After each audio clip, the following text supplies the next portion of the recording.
So, tonight's going to be an important conversation that we're not going to skirt around it, right? It's going to be heavy laden, so we're going to drink a beer while we do it.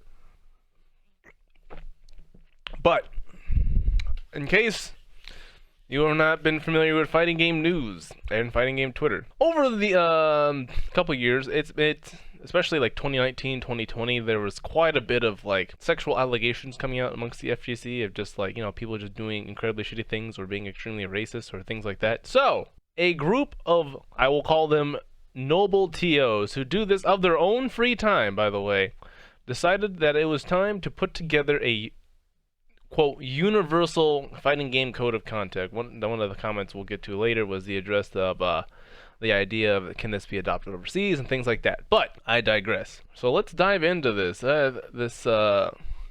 this work of love and labor. Like, oh my god, let me blow this up too so that way you guys can read. I'm gonna go bop bop bop bop. Okay.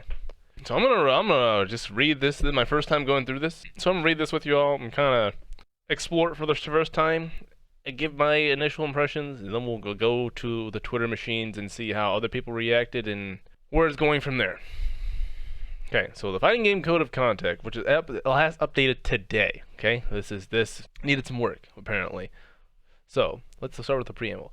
This is the fighting game community code of conduct. Its goal is to prevent and expel predatory behavior and emotional, sexual, verbal, and physical abuse to create a safer and more inclusive FGC in which more people can enjoy the fun, exciting grassroots spirit of our community. I like this. All right, I want to highlight this word for later when it comes to the comment that were received about this document.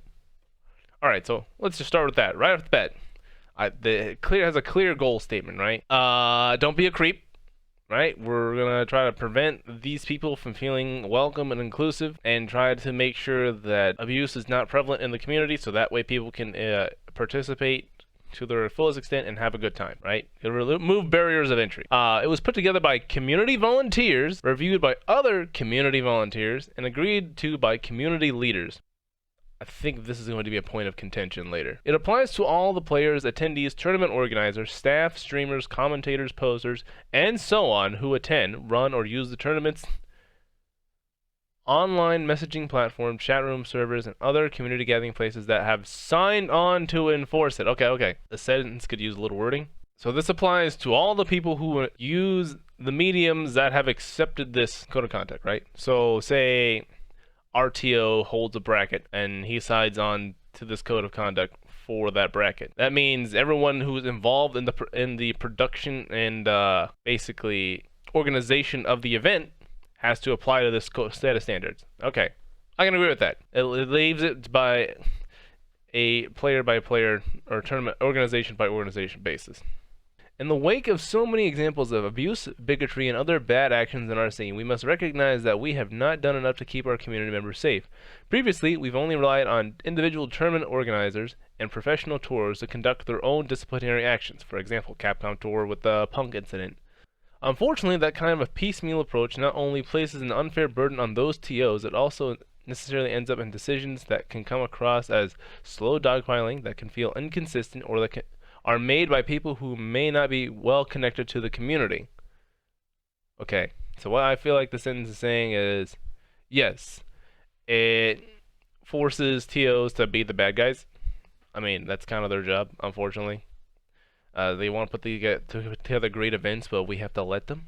And sometimes you just got somebody who's just not a good for an event, so if a TO has to be the bad guy. It's dogpiling, everybody's jagging up on one player, that can be inconsistent, or made by people who are not well connected to the community. Okay, so I can give an example of why that is important.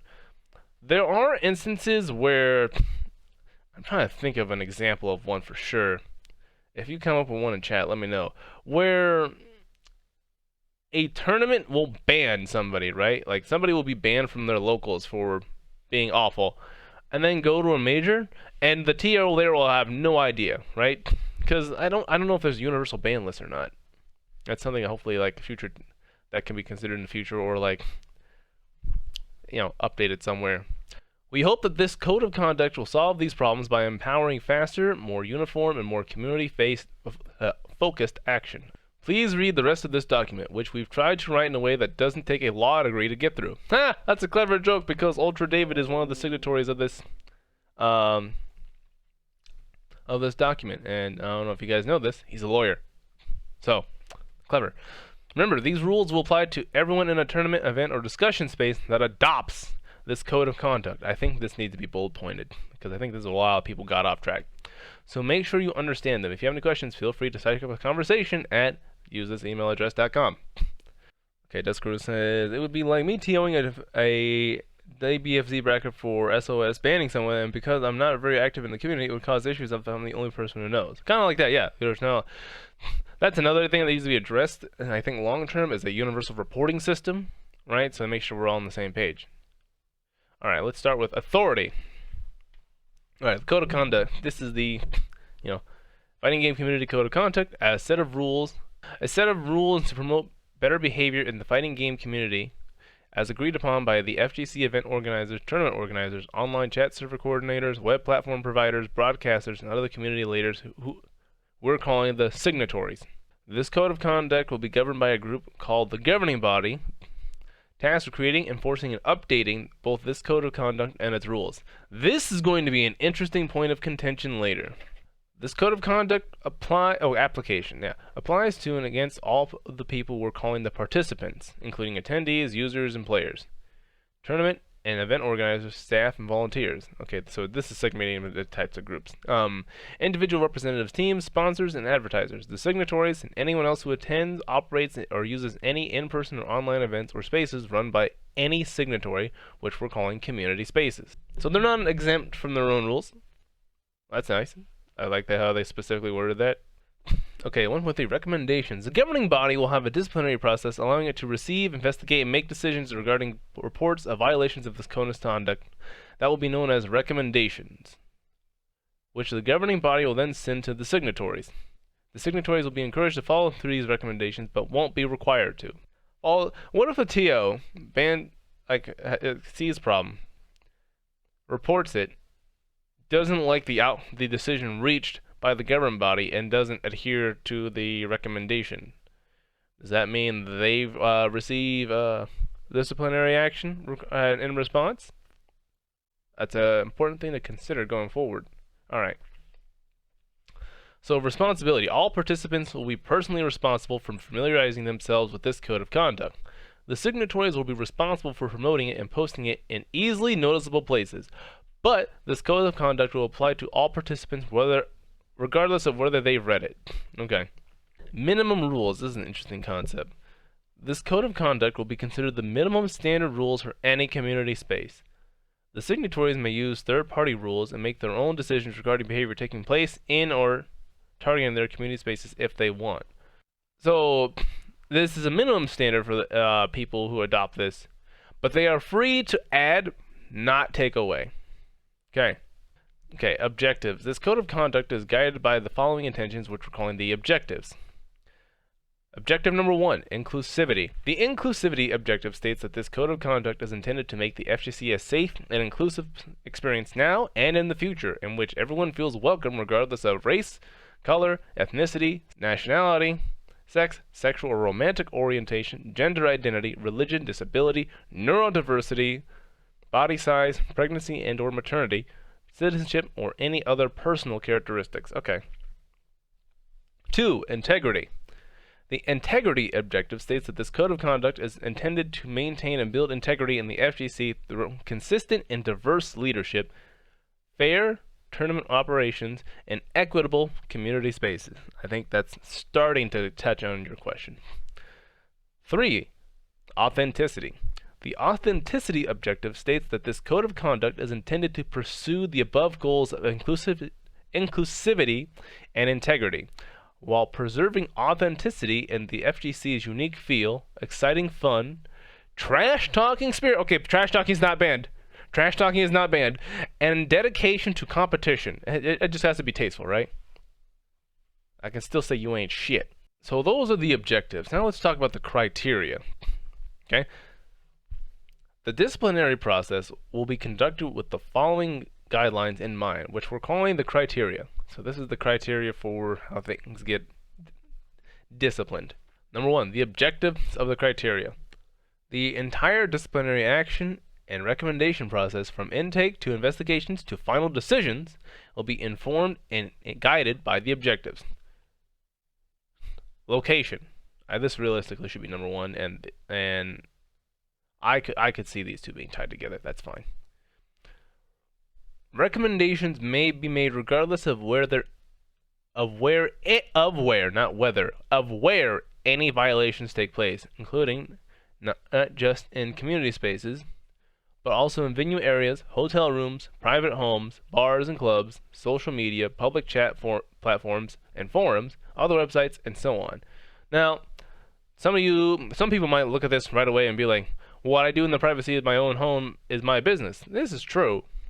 And like there could be certain different sets of standards that you tolerate in one space as opposed to another. But an important thing to distinguish is some people run brackets out of their house. Like one of the things I want to do with COVID is no longer an affliction in the U.S. As I was like, Tuesday night fights. I mean, that's already a thing in Japan, but like, you know, Tekken Tuesday here at the house, where you just get a bunch of guys in a room, trash talking, having a good old time. That's something I'd like to do. So that becomes important, right, for that type of space. Hotel rooms, same thing. Salty suites happen in people's hotel rooms too. So bars and clubs, any place where people compete is an opportunity for something to go awry. That's what I'm saying about that. However, due to potential privacy concerns, the governing body will not accept and will not make any decisions based on any private communications like text messages or DMs, direct messages. All right, this is an interesting point to make. So here's my question regarding this, because I'm trying to look at this very objectively, right? I understand the intent and I want to support the intent, but I have to look for where the gray areas are. Say that the perpetrator of an act only expresses those actions through these methodologies, and the victim wishes to bring that evidence forward. That would technically be considered a violation of the perpetrator's privacy, right? But if that's the only form of evidence, then what do you do? That's a case where, you know, that could go awry. But that's just, I'm not trying to put holes in it, just thought process. Excuses. Ooh. Violations will not be excused just because participants may have committed them under the influence of alcohol or drugs or any altered state of mind. This code of conduct doesn't replace the legal system and can't produce decisions as severe as those of the legal system. As a result, the disciplinary process should not and will not be bound by the standards and processes that might apply in a court of law. They are not the power, right? They can't send you to horny jail. They can't go bonk. I know it's a very light meme to make in light of how intense the conversation is, but some people need it brought down to that level. It's a good thing that they make people aware that they don't have that degree of control, right? Recommendations will be based on the governing body's reasonable understanding of the facts of each case. Case by case basis. Totally understandable. Consistency. The disciplinary process and recommendations are intended to be consistent and foreseeable enough that participants should expect to face consequences for violations. That said, no two situations are the same, and different cases may have different outcomes. And I think this is the phrase in there so that way it's like, well, this person only didn't get this treated this way, you know, because the severity of the crime thing, not just the act of crime. Conflicts of interest. When any person who would normally participate in the disciplinary process is confronted with a case involving any of their family members, close friends, romantic or sexual partners, or business partners, they will let the governing body know about the conflict of interest and withdraw themselves from any role in that case. Basically, you can't vouch for your friends. Fine, I'm okay with that. Let's go over the violations that can exist under this code of conduct. Number 1, engaging assault, battery, or physical harassment or abuse, or any other physical contact with any other person without their consent. I run a consent-based household, alright? There will be obviously outlying cases. Again, like I said, case-by-case basis. Engaging in malicious bullying, baiting, trolling, or any other non-physical harassment or abuse that rises to a level beyond commonly accepted FGC trash talking. We protect the trash talk. Using or threatening to use a deadly or dangerous weapon except in reasonable defensive situations. Don't bring a knife to a gunfight, or a fist fight, or any fight. Got it. Pestering or stalking any other person, or otherwise not respecting any other person's reasonable desire to be left alone. Yeah, get out of face, okay. Taking photographs of or recording any other person without their consent or signatory authorization. Alright, then the obvious question I have to ask is venue photographers and people in the crowd who are just recording hype moments. Or people who are witnessing a violation occur and are taking video evidence to provide that later. Which is interesting because they in turn would be committing a violation. So let's circle back to that. Engaging in discriminatory or hateful statements or behavior, yeah, no hard R's, I swear to God, including any based on race, color, ethnicity, nationality, citizenship, sex, sexual or romantic orientation, gender identity, religion, disability, neurodiversity, body size, and any other personal characteristics. Let's go. Okay. Intentionally outing any other person's sexual orientation, gender, or other identities without their consent. I feel like with something like this, there should be that with the intent to harm. I mean, possibly. Here's the situation where this becomes questionable. So, say I'm at a venue, say I'm at a tournament, and there's Sonic Fox, and somebody who didn't get the memo still says he. Now, as a responsible adult, I should inform them, like, hey, they go by non-binary pronouns. Does that count as intentionally outing their gender identity? Like this is why I feel like the intent to harm comes in. Intentionally causing fear or distress in or maliciously abusing power over any other person. Don't lord over somebody. Got it. Disclosing confidential information or media, doxing or sharing any personally identifiable information, or violating any other person's reasonable expectation of privacy. Intentionally entering off-limit areas and community spaces. I need an example of that. Probably like a commentator's room, like if I were to go to Dragon Ball World Tour Finals. DDoSing, swatting, spreading malware, phishing, hacking into another person's accounts, or intentionally, recklessly, or negligently damaging, tampering with, or interfering with any other person's property, platform, equipment, other possessions, or network connection.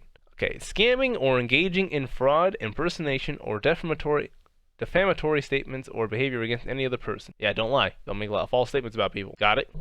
Tampering with a tournament, fixing any match or bracket, colluding, entering multiple times in a single tournament, substituting or being substituted for any other player mid-tournament or without good faith permission from the organizer, using disallowed game code exploits,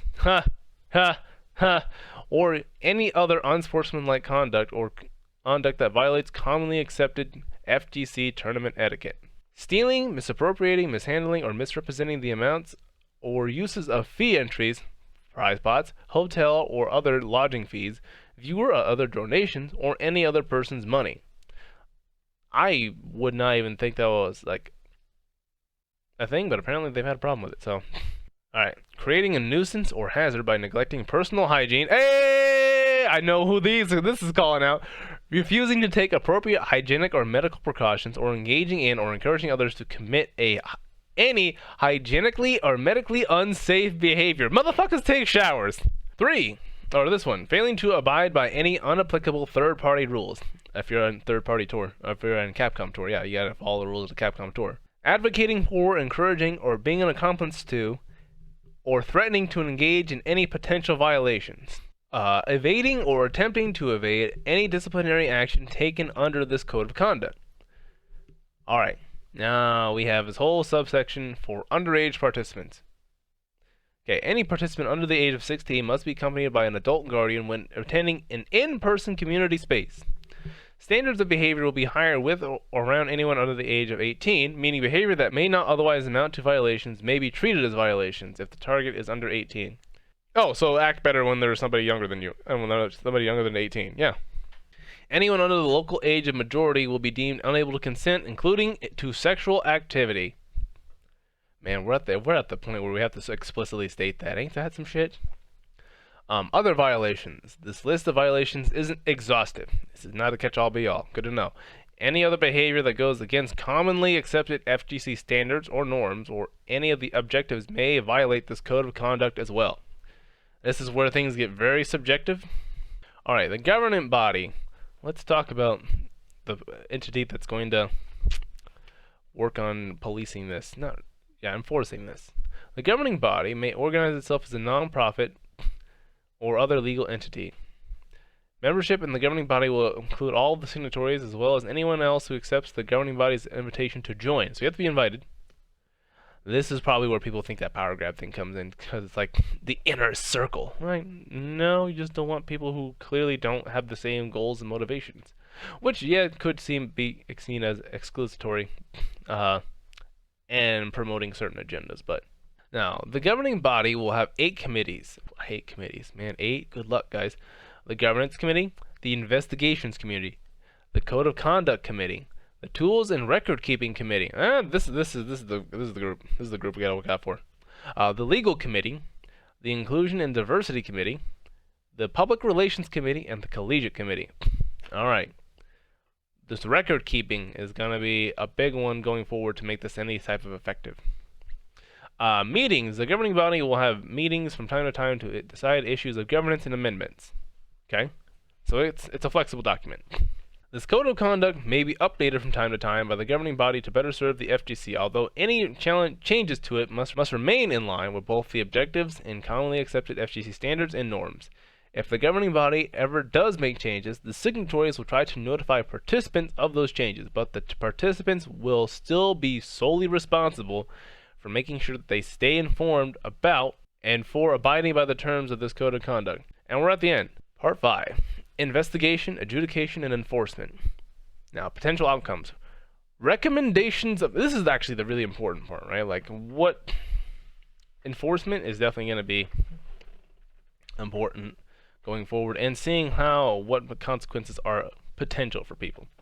The recommendations of penalties for violations of this code of conduct may include, but are not limited to, warnings, refusal of entry or use, disqualifications, suspensions, bans, referrals to venue security or platform administration, referrals to law enforcement or other authorities, community boycotts, and so on. Participants who engage in violations and are the focus of resulting recommendations may not be entitled to any refunds or repayments. If a signatory is found to have committed a violation, the governing body will release that information publicly and may expel the signatory from the governing body. Okay. You don't get a refund from your event. Guy, I paid to be here. Well, it doesn't matter. You forfeit that right. I'm keeping your money. You paid to be here, and there was a set of terms and agreements to that standard, and you did not uphold them. Essentially what that sentence says. That's fine. Investigation. The governing body and signatories will have the ability to take in reports about and investigate any potential or alleged violations and will attempt to maintain confidentiality throughout the disciplinary procedure. Adjudication. The governing body will have the power to make recommendations against any participants found to have committed violations. The signatories will still have the power to take disciplinary action against participants who have attended or used or might attend or use their community spaces. Okay, lastly, enforcement. The signatories will enforce disciplinary action in their own community spaces. Alright, so that's just a review of the document. If you're watching this on YouTube, thanks for watching. Be sure to, like, subscribe, do all that shit I don't really care about. Just come watch the videos. I don't care if you like and subscribe. And we're going to have part 2 coming out, and it's going to be more of the response and analyzing the feedback from the community so far. If you were on YouTube, again, thanks for watching. We'll see you in the next video.